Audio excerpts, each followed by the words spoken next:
the Civil War effort. And Union League has also been very influential about recruiting black soldiers. So this is a historic building for all of us.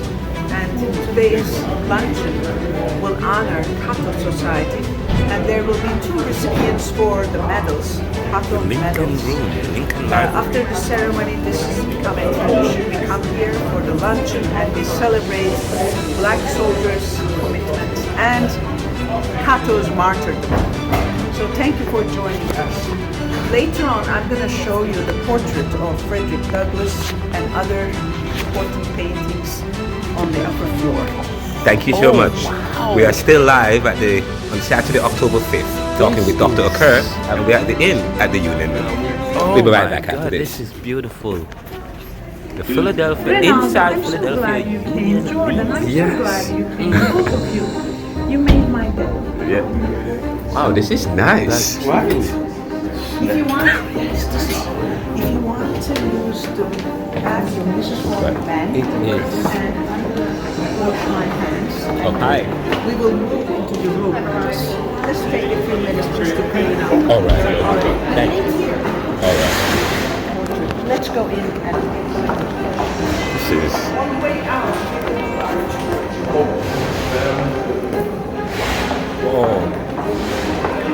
I'm gonna hang around you guys. Yeah, don't worry about it.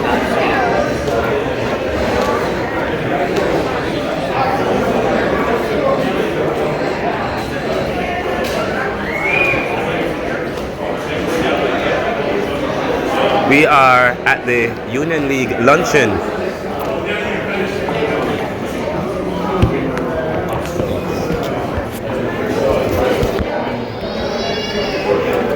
We are inside the Union League room, about to have a luncheon. We will continue to interview, talk to different people. I just want to say thank you for joining us. I'm Anadoulu-Okur and Prof. By the way, you know there's a mollusk plaque right over there on the step. You want to see that? Oh, this one over there. Yeah, right here. That's mollusk. Okay. Yeah, that acknowledges that mollusk has a special relationship with the Union League. So they should give us all our meeting space for free. They do. Oh, they do? Okay, well, no. They don't. You gotta pay for the AP. Sorry. I'm sorry. Massive sorry. That's gonna be my cheap laptop. For Zoom meetings.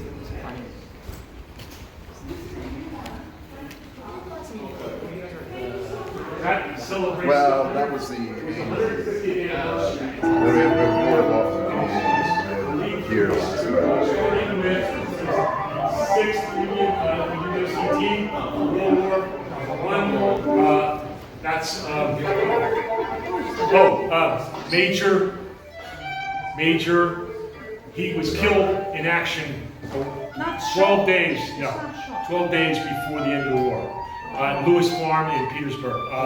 He was commanding the 6th Union League Regiment. He was a major.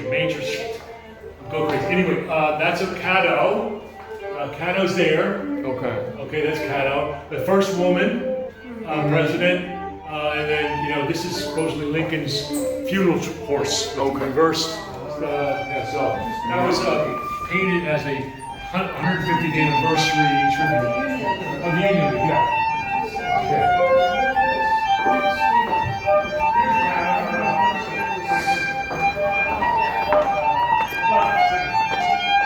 We have to go down and pick up our wreaths, don't Yes. This is absolutely amazing. There it is. Oh, wow. This building, but he was feted by the Union League in their previous. They had 2 previous headquarters. They were on Chestnut Street, and I believe he was feted there, or at least he went to meetings there. But so he had a connection to the Union. That's the 6th Union League Regiment, and 3 men in that portrait received the Medal of Honor for battle at Newmarket Heights. Yeah, this is the white officer and the color guard and the two color bearers received the Medal of Honor for action at that battle. Is that Kyle's ancestor? Was that the one at VMI? That's no. What? When the crowd leaves, No. we talk about Douglas very briefly, and then Lucretia Mott. She was a Quaker abolitionist. So, Quaker abolitionist. Yes. Yes. I want to know about that. Yes. And University of Penn is Quaker, the Quaker school. yeah. Yes, you Let's know. start with Douglas. Yes, we are in the Union League. And of course, you know, Dr. Okur wrote the book, Frederick Douglass's Dismantling Slavery. So, you know, it's a great connection, knows a lot about Frederick Douglass. What a beautiful painting. This painting was done a couple of years ago, and it was commissioned by the Union League to honor this very important black activist and author and speaker.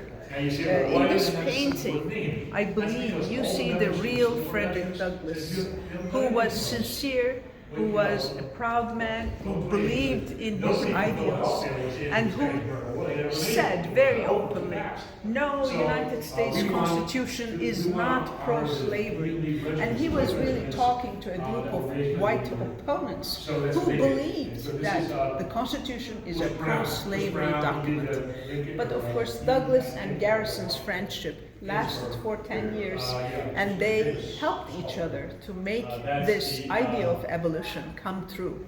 And we believe, as I stated in my book, in my modest way, I believe their friendship and the circle of people who came to meet them created this discourse of abolition. So if we are really talking about activism today, we can go back and look into 1840s and 50s for the beginning of this movement for freedom. As Angela Davis said, it was a time when there was no freedom, it was a time of unfreedom, and of course the struggle still goes on.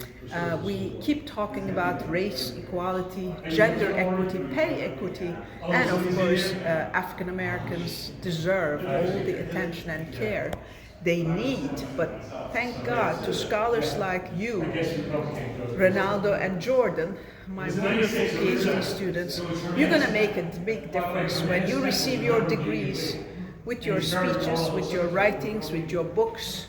This idea of freedom and equality will excel. And of course, power to good people, power to black people, as they deserve freedom, equality, and happiness. Thank you. I will also take you to Lucretia Mott's portrait, who was an abolitionist. Remember, Catto was posthumously Lucretia. member of Congress. Okay, you see her. Thank you. Lucretia Mott was born in 1793. She and her family came from Nantucket, Massachusetts. She was born to a religious family, a Quaker family. Her middle name is Coffin, which is very well known in the Northeast and Boston area. But Lucretia Mott married and came here to Philadelphia. Her house was along the 611 route 611. She is important for us because she is one of the most outstanding female speakers of the abolitionist movement. Her property next to Camp William Penn on Route 611 is nowadays a museum. We also know that she helped African Americans escape with her help through the Northeast Corridor.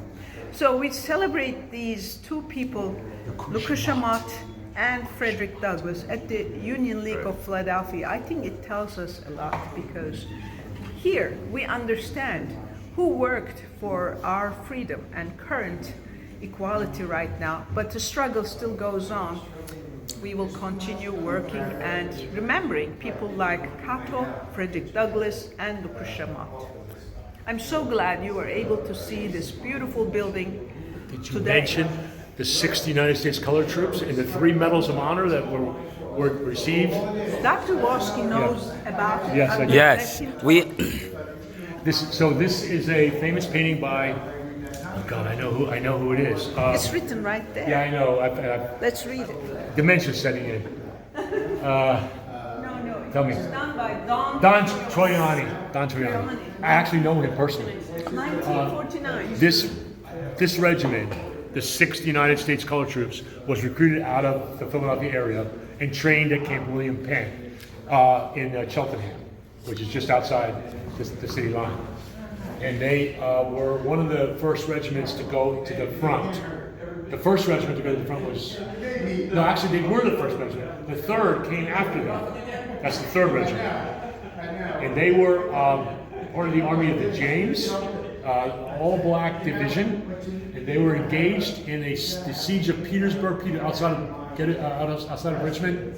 And there was a battle fought at what was called Newmarket Heights overlooking the James River.